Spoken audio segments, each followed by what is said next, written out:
कदम है राह उल्फत में तो मंजिल की हवस कैसी, यहाँ तो ऐन मंजिल है थकन से चूर हो जाना।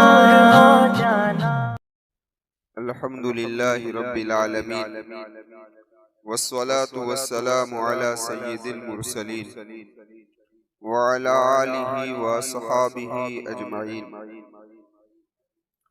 अऊज़ु बिल्लाहि मिनश शैतानिर रजीम। बिस्मिल्लाहिर रहमानिर रहीम।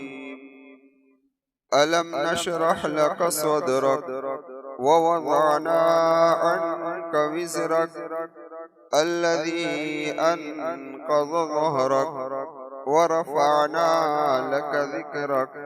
सदक़ल्लाहुल अज़ीम।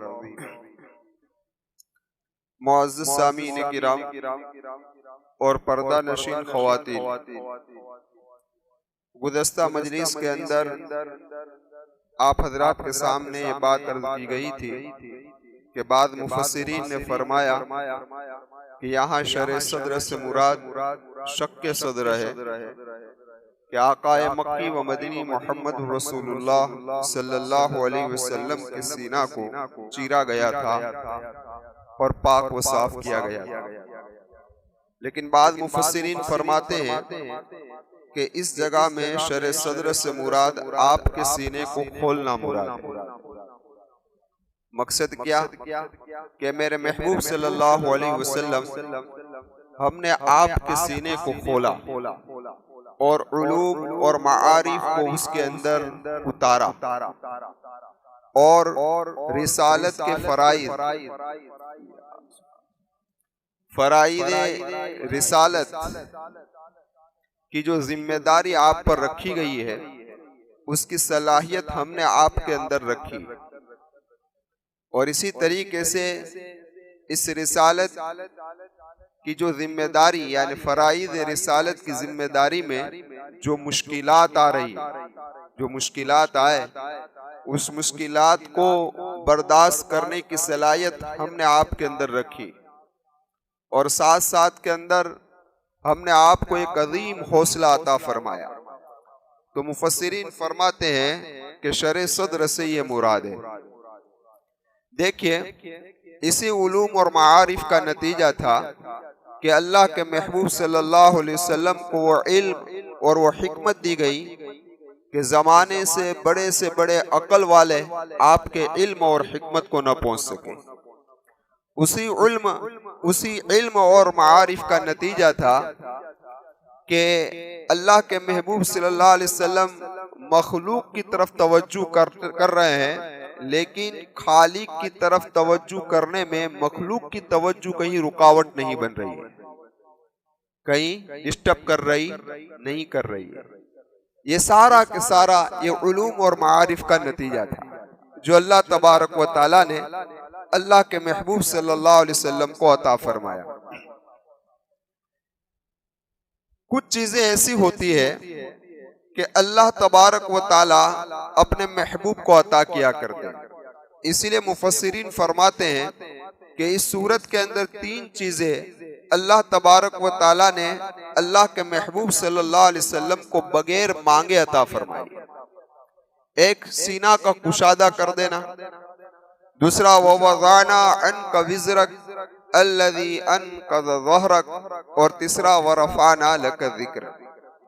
जिस तरीके से एक उस्ताद अपने शागिर्द को कोई चीज देता है, या एक बड़ा अपने छोटे को कोई चीज देता है, या एक बाप अपने बेटे को कोई चीज देता है, तो उसके मांगने पर देता है कि उसने मांगी तो अता की गई, दी गई। लेकिन कभी ऐसा होता है कि शागिर्द के अंदर उस्ताद कोई सलाहियत को देखता है, उसकी काबिलियत को देखता है, उसकी मेहनत को देखता है, उसकी रियाजत को देखता है, तो उस्ताद बगैर मांगे शागिर्द को कोई चीज दे दिया करता है। बाप अपने बेटे को देता है, बड़ा अपने छोटे को देता है बगैर मांगे। हजरत मूसा अलैहिस्सलाम ने अल्लाह तबारक व तआला से शर सद्र मांगा और मोहम्मद रसूलुल्लाह सल्लल्लाहु अलैहि वसल्लम को शर सद्र अल्लाह तबारक व तआला ने बगैर मांगे अता फरमाया। जब हजरत मूसा अलैहिस्सलाम को अल्लाह तबारक व ताला ने फरमाया कि इज़हब इला फिरऔन इन्नहु तगा, ए मूसा फिरौन की तरफ जा, उसने बड़ी सरकशी मचा रखी है। तो हजरत मूसा अलैहिस्सलाम ने अल्लाह तबारक व ताला से फरमाया रब्बि श्रह ली सदरी, ए अल्लाह मेरे सीने को खोल दे। तो अब सीने का खोलना हजरत मूसा को मांगने पर मिला, लेकिन मोहम्मद रसूलुल्लाह को अल्लाह फरमा रहा है अलम नशरह लक सदरक, ए मेरे महबूब हमने आपके खातिर आपके सीने को खोल दिया।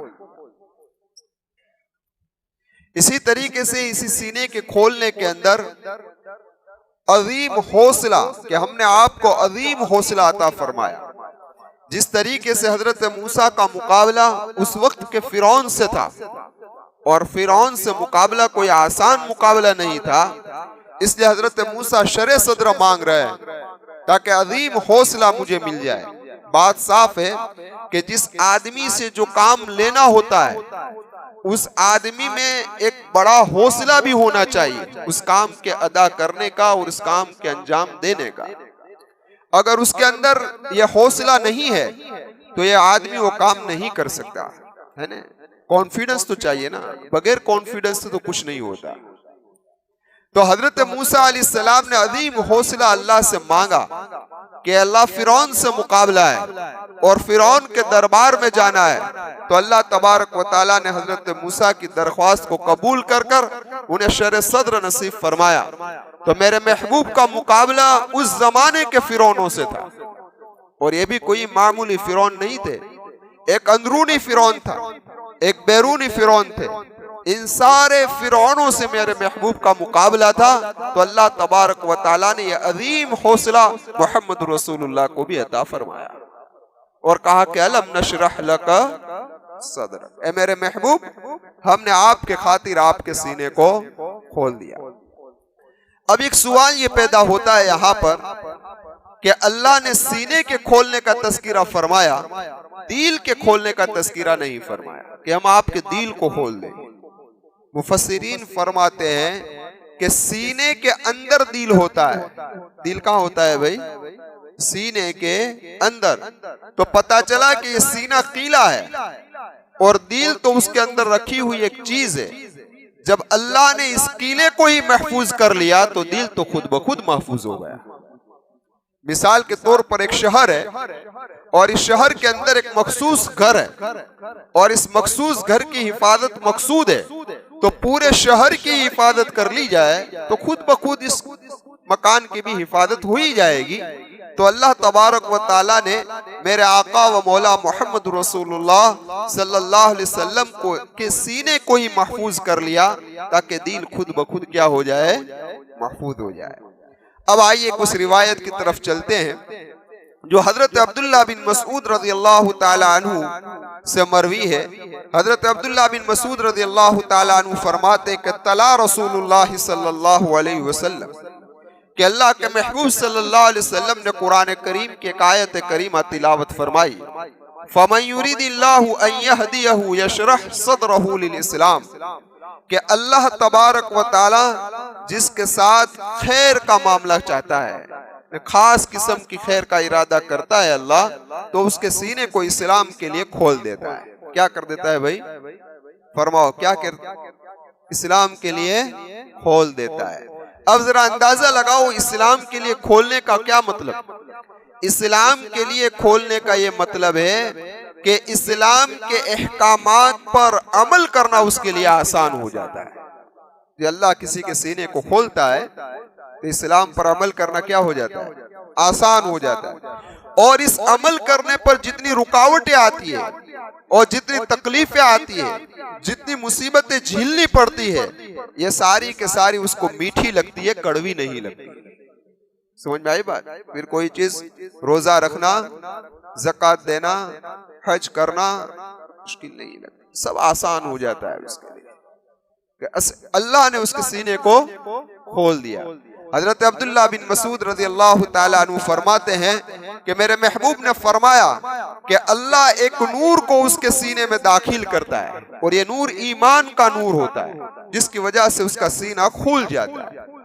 तो साहबी रसूल ने पूछा है अल्लाह के महबूब सल्लल्लाहु अलैहि वसल्लम उसकी अलामत क्या है कि जिसके सीने को अल्लाह ने खोल दिया, किस तरीके से पहचाना जाएगा? तो मेरे महबूब सल्लल्लाहु अलैहि वसल्लम ने 3 अलामतें बताई। कितनी अलामतें बताई? याद रखोगे?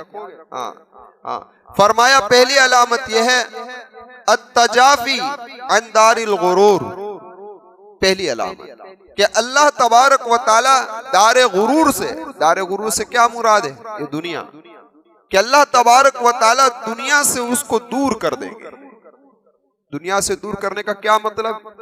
तो कि दुनिया की हराम लज्जतों से उसको दूर कर देंगे, उसकी ज़ेब ज़ीनत से अल्लाह उसको क्या कर देंगे? दूर कर देंगे। दुनिया की जिस तरीके से इंसान आज हराम कामों में पड़कर लज्जतें ले रहा है, मजा ले रहा है, उससे उसको क्या हो जाएगी भाई? नफरत हो जाएगी। पता चला है पहला कि अल्लाह उसके सीने को खोल रहा है। इसीलिए कुरान करीम ने फरमाया या अय्युहन्नास इन्न वअदल्लाहि हक़्क़ुन फला तगुर्रन्नकुमुल हयातुद दुनिया। ए लोगों, अल्लाह का वादा हक है और ये दुनिया की जिंदगी तुम्हें धोखे के अंदर न डाल दे। पता चला कि ये दुनिया दारुल गुरूर है, धोखे का सामान है। उसको आप इस एक मिसाल के जरिए से समझ सकते हैं कि आज इंसान जो धोखा खा रहा है, ये दुनिया की चमक व दमक को देखकर, दुनिया की रेल पेल को देखकर इंसान आज उसके धोखे के अंदर आ गया और कह रहा है कि यही जिंदगी हमारी जिंदगी है। आखिरत से वो अपने आप को बहुत दूर रखे हुए है। एक मिसाल के जरिए से समझाया कि जिस तरीके से सख्त धूप गिर रही हो, सख्त धूप गिर रही हो, और इस धूप के मौके पर इंसान जब रेगिस्तान के अंदर होता है तो रेत चमकती नजर आती है। कैसी नजर आती है? आपने कभी देखा होगा कि आप सख्त दोपहर में सफर कर रहे हो और गाड़ी पर जो सवार हो तो जो रोल होता है ना, यानी रास्ता, उस पर एक चमक नजर आती है। ऐसा लगता है कि आगे पानी है, लगता है ना कि आगे पानी है। इस तरीके से रेत पर जब धूप आती है सख्त, तो इस कदर चमकती है कि प्यासा आदमी ये समझता है कि वहां पानी की नहर है, वहां पानी मौजूद है। उसी पानी की तलाश के अंदर वो आगे बढ़ता है तो वहां कुछ होता। तो जिस तरीके से इस चमक ने उसको धोखा दे दिया, भाई इसी तरीके से इंसान को दुनिया की चमक व दमक धोखा दे रही है, और इस कदर धोखा दे रही है कि इसको जब होश आता है, हकीकत खुलती है, तो वो मौत के हवाले हो चुका होता है या उम्र के उस हिस्से में पहुंच चुका होता है कि उसके बाद उसका निकलना मुश्किल हो जाता है। इसीलिए अल्लाह फरमाता है कि दुनिया क्या है? दारुल गुरूर है, धोखे का सामान। बनी इसराइल के अंदर एक आदमी का इंतकाल हो गया। अब दोनों बेटों के दरमियान में विरासत के मामले के अंदर टकराव हो गया, और वो मसला था दीवार का कि ये दीवार मेरी है, वो कह रहा है कि ये दीवार मेरी है। दोनों उसी की इस दीवार में हिस्सेदारी के लिए लड़ रहे हैं। तो उसी दीवार के अंदर से एक आवाज आई। क्या आवाज आई? कि मैं भी एक वक्त के अंदर बादशाह था। क्या कहा? मैं भी एक वक्त के अंदर बादशाह था, जब मेरी मौत आ गई तो मैं इसके जमीन के हवाले हो गया। मेरे जिस्म के हर उज़्व को मट्टी ने अपने अंदर मिला लिया, यहाँ तक कि इस मट्टी एक कुम्हार के हवाले हो गई।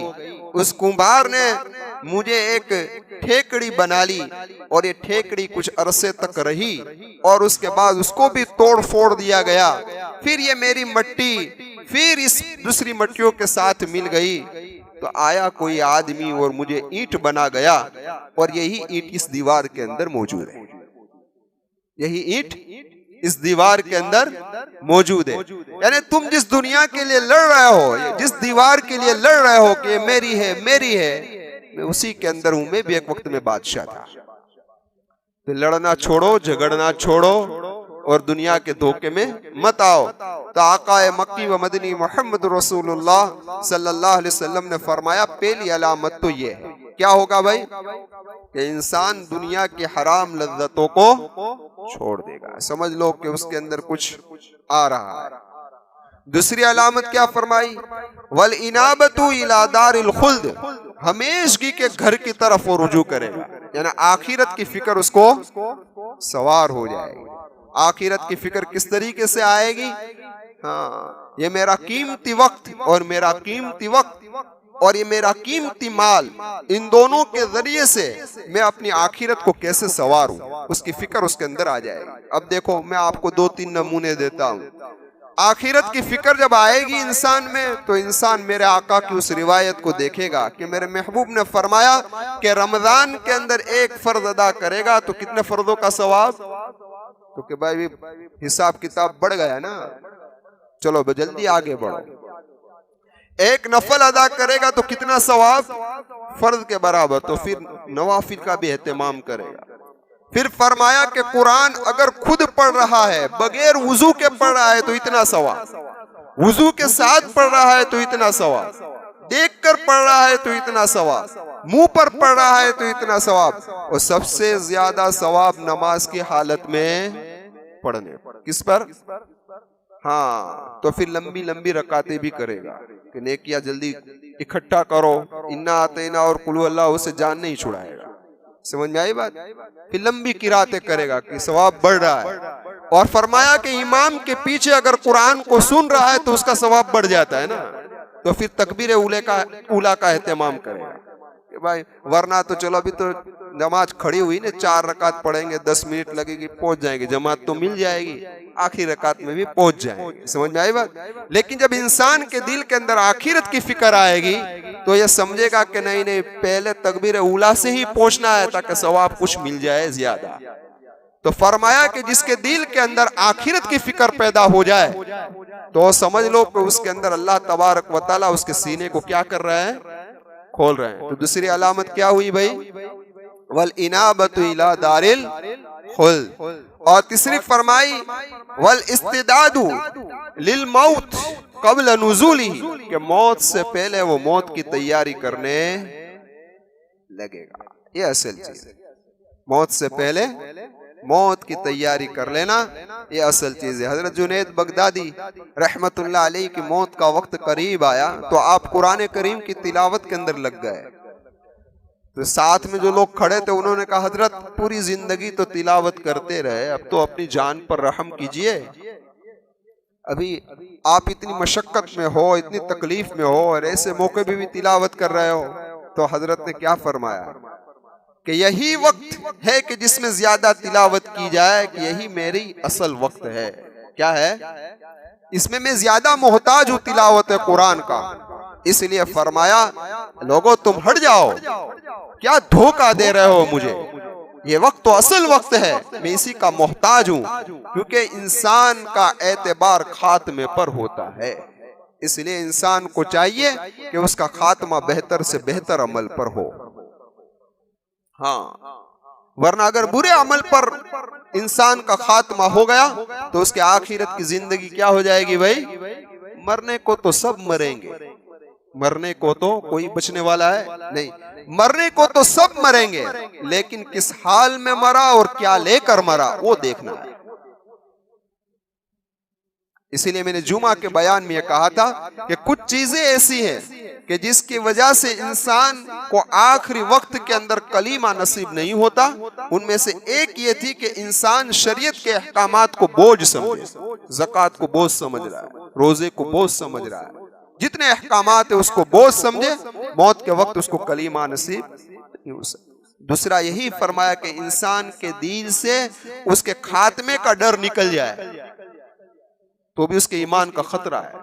चाहे इतना मुत्तकी हो, चाहे इतना परहेजगार हो, चाहे इतना नेक हो, लेकिन उसके दिल के अंदर ये खदशा रहना चाहिए कि न जाने मेरा खात्मा कैसा होगा। ये डर उसके अंदर होना चाहिए, ये जरूरी है।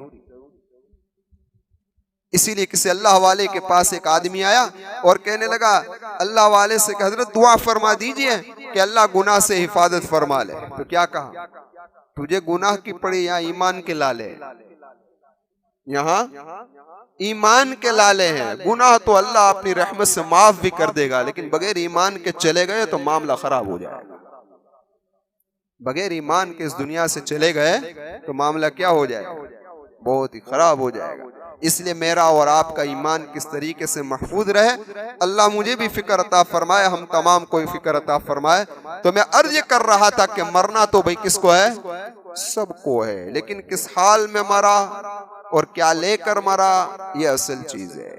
इसलिए खात्मा बिल खैर हो। इसीलिए हदीस का खुलासा ये है कि आदमी जिस हाल में जिंदगी को गुजारेगा उसी हाल के अंदर उसकी मौत आए। इसलिए हम सोचे कि अगर मेरी पहली जिंदगी गुनाह वाली थी तो क्या मैंने इताअत वाली जिंदगी पर आ गया हूं? पहले नमाज नहीं पढ़ रहा था, अब नमाज पढ़ रहा हूं। ज़कात नहीं दे रहा था, अब दे रहा हूं। हज फर्ज ही नहीं कर रहा था, अब कर रहा हूं। पहले अल्लाह के रास्ते में माल नहीं खर्च कर रहा था, अब कर रहा हूं। नमाजों का एहतमाम कर रहा हूं। जिंदगी तब्दील हो गई है और अच्छे अमाल की तरफ आ गई है, तो उसको खुशी मनानी चाहिए। अल्लाह तेरा शुक्र है कि तेरा इरादा मेरे हक में कुछ बेहतर है। समझ में आए? लेकिन पहले जिंदगी अच्छी थी, लेकिन अब पहले तहज्जुद पढ़ रहा था, अब छूट गई। पहले नवाफिल पढ़ रहा था, अब छूट गए, क्योंकि डायरेक्ट फर्ज शैतान कभी नहीं छुड़ाता, स्टेप बाय स्टेप वार करता है ना वो। अब छुट्टे छुट्टे यहाँ तक आ गई कि तकबीर ऊला छुट्टी, फिर आहिस्ता आहिस्ता नमाजें छूटने लगी और ये मौत के करीब जा रहा है। तो उसको डरने की जरूरत है कि कहीं अल्लाह का इरादा मेरे बारे में कोई बुरा तो नहीं है।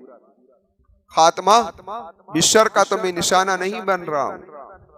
तो ये है, इसीलिए अल्लाह के महबूब सल्लल्लाहु अलैहि वसल्लम की एक दुआ है। इस दुआ का तर्जमा जहन में बिठा लीजिए और दुआ मांगा करें। क्या दुआ है? मेरे आका ने एक दुआ मांगी, अल्लाहुम्मा जअल खैर उमूरी आखिरहु, ए अल्लाह मेरी उम्र के आखिरी हिस्से को बेहतरीन हिस्सा बना दे। याद करोगे इंशाअल्लाह? ए अल्लाह मेरी उम्र के आखिरी हिस्से को बेहतरीन हिस्सा बना दे। व खैर अमली खवातिमहु, और अल्लाह मेरे अमाल में से जो बेहतरीन अमल हो उस अमल पर मेरा खात्मा नसीब फरमा। मेरे अमाल में से जो बेहतर अमल हो उस अमल पर मेरा खात्मा नसीब फरमा। व खैर अय्याम यौम अलकाका फी, और अल्लाह मेरे बेहतरीन दिनों में से वो दिन बना दे, मेरे बेहतरीन दिनों में वो दिन बना दे कि जिस दिन मुझे तेरी मुलाकात करनी है। हाँ, ये दुआ अल्लाह हम तमाम के हक में क्या फरमाए भाई? कबूल फरमा ले। तो ये दूसरी चीज। पहली चीज क्या कही थी भाई मैंने? दारुल गुरूर से अत्तजाफी अन दारिल गुरूर वल इनाबतु इला दारिल खुल्द। और तीसरी चीज मैंने क्या कही? मौत से पहले वल इस्तिदादु लिल मौत क़ब्ल नुज़ूलिही, के मौत से पहले मौत की तैयारी कर लेना। इसलिए मुल्ला अली कारी रहमतुल्लाह अलैह फरमाते हैं कि मौत से पहले मौत की तैयारी 3 चीजें कर लो। पहले तौबा कर लो, सारे गुनाह से क्या है?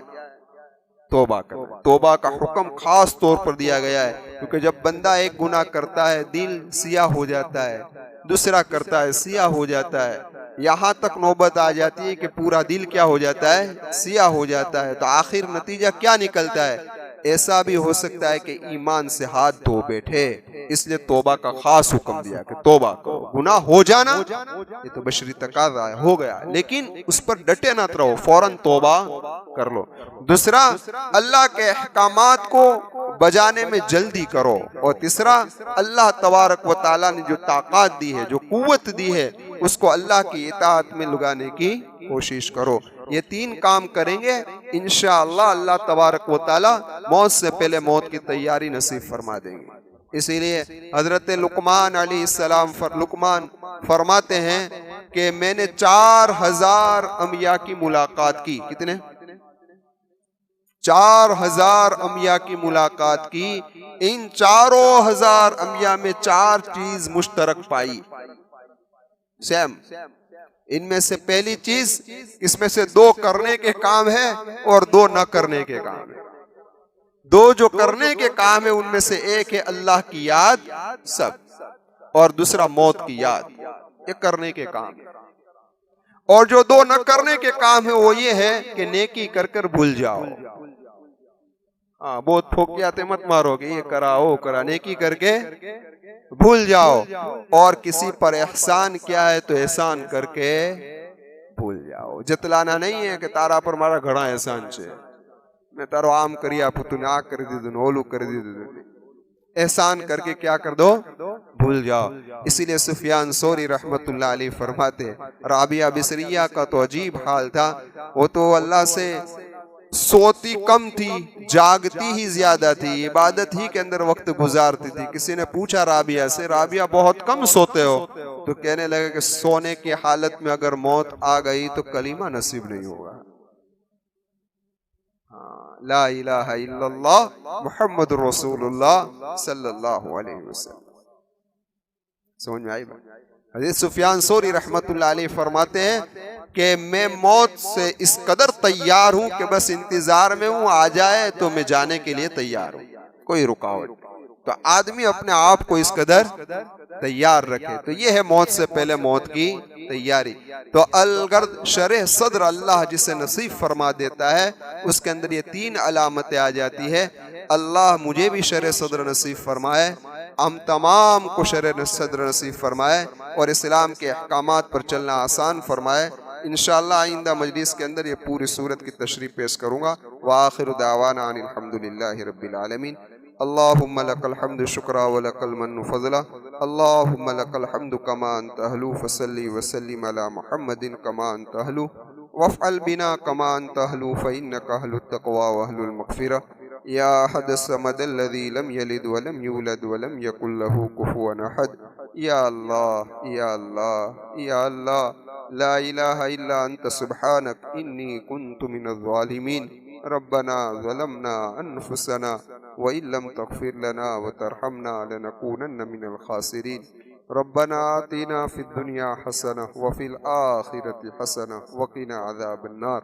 ए अल्लाह हमें जन्नत नसीब फरमा दे, ए अल्लाह हमें जहन्नम से बचा ले, ए अल्लाह अज़ाब कब्र से बचा ले, ए अल्लाह दज्जाल के फितने से बचा ले, ए अल्लाह ज़िंदगी के फितने से बचा ले, ए अल्लाह मौत के फितने से बचा ले, ए अल्लाह कर्ज के बार के अंदर डूबने से हिफाजत फरमा ले। जो मकरूद है उनको कर्जों से निकालने की गैब से शक्ल सूरत पैदा फरमा दे, उनकी मदद फरमा दे, उनकी नुसरत फरमा दे। हम सब के साथ आफियत का मामला फरमा दे, खैर का मामला फरमा दे। ए अल्लाह आपने हमें ज़िंदगी के कीमती अवकात अता फरमाए हैं, ए अल्लाह उसकी कदर करने की तौफीक अता फरमाए। ए अल्लाह आप बड़े रहीम है, आप बड़े करीम है, आपने हमें कान अता फरमाया, हमें आँखें अता फरमाई। ए अल्लाह इन आँखों से सही चीज़ों को देखने की तौफीक दे दे, गलत चीज़ों को देखने से हिफाजत फरमा ले। सही सुनने की तौफीक अता फरमा दे, गलत सुनने से हिफाजत फरमा ले। हमारे आज़ा को ए अल्लाह तेरी इताअत वाले काम में लगा दे, तेरी नाराज़गी वाले काम से अल्लाह हिफाजत फरमा ले। ए अल्लाह ये ज़िंदगी का कीमती सरमाया है, तेरी फरमा बरदारी के अंदर गुजारने की तौफीक अता फरमा दे। ए अल्लाह गुज़श्ता रमज़ान में कोई मौत व हयात के दरमियान कशमकश लड़ाई कर रहा था, झगड़ रहा था, ए अल्लाह आपने हमें ज़िंदगी अता फरमाई है, तो अल्लाह इस ज़िंदगी की कदर करने की तौफीक दे दे। ए मेरे रहीम व करीम मौला हमारे गुनाहों को माफ़ फरमा दे, हमारे वालिदैन की मग़फ़िरत फरमा दे, हमारे भाई बहनों की मग़फ़िरत फरमा दे, हमारे करीबी रिश्तेदारों की मग़फ़िरत फरमा दे, तमाम मरहूमीन की मग़फ़िरत फरमा दे, तमाम जिंदों की मग़फ़िरत फरमा दे। कुरान पर अमल करना आसान फरमा दे। आपने हाफिज़ कुरान बनाया, आमिल कुरान बना दे, दाई कुरान बना दे। ए अल्लाह कुरान को जलवत व खलवत के अंदर पढ़ने वाला बना दे। ए अल्लाह कुरान पढ़ते पढ़ते रोने वाला बना दे, कुरान पढ़ते पढ़ते रोने वाला बना दे। तेरी मोहब्बत में डूब कर कुरान को पढ़ने वाला बना दे और कुरान को समझने वाला बना दे। ए अल्लाह प्यारे आका व मौला मोहम्मद रसूलुल्लाह सल्लल्लाहु अलैहि वसल्लम की सुन्नतों पर अमल करना आसान फरमा दे। आपकी ज़िंदगी में आपने जिस तरीके से ज़िंदगी गुजारी है, ए अल्लाह मेरे रहीम व करीम मौला आपकी इताअत और इत्तिबा नसीब फरमा दे। ए अल्लाह हमारे रोज़ों को कबूल फरमा ले, हमारी तरावी को कबूल फरमा ले, हमारी तिलावत को कबूल फरमा ले, हमारी नमाज़ों को कबूल फरमा ले, हमारी हर इबादत को कबूल कर ले। ए अल्लाह जिस तरीके से इबादत करनी चाहिए इस तरीके से तो हम नहीं कर सके, लेकिन ये मेरे रहीम मौला जिस तरीके से हुई है आप अपने रहम व फजल से कामिल तरीके से कबूल कर ले। ए मेरे अल्लाह आप राज़ी हो जाइए, आप नाराज़ ना हो, आप नाराज़ ना हो, आप नाराज़ ना हो। आपकी रज़ा का फैसला फरमा दे, आपकी नाराज़गी से हिफाजत फरमा ले। ए अल्लाह ये मजमा यहाँ बैठा हुआ है, सिर्फ कुरान की मोहब्बत में आया हुआ है, तेरे दीन की बातों को सुनने के लिए आया है। हे अल्लाह इनके इस कीमती वक्त को कबूल फरमा ले, ए अल्लाह इनकी मगफिरत कर दे। ए अल्लाह इनकी जायज़ तमन्नाओं को पूरी फरमा दे। ए अल्लाह इनकी मुसीबत हालात को दूर फरमा दे। ए अल्लाह जो जिस परेशानी में है इनकी परेशानियों को दूर कर दे। हे अल्लाह हम तमाम के लिए जन्नतुल फिरदौस का फैसला फरमा दे और जहन्नम से हिफाजत फरमा ले। इन्नल्लाह व मलाइकतहु युसल्लूना अलन नबी या अय्युहल्लज़ीना आमनू सल्लु अलैहि व सल्लिमू तस्लीमा। अल्लाहुम्मा सल्लि अला मुहम्मदिन कुल्लमा ज़करहु ज़ाकिरून व सल्लि अला मुहम्मदिन कुल्लमा गफ़ला अन ज़िक्रिहिल गाफ़िलून बिरहमतिक।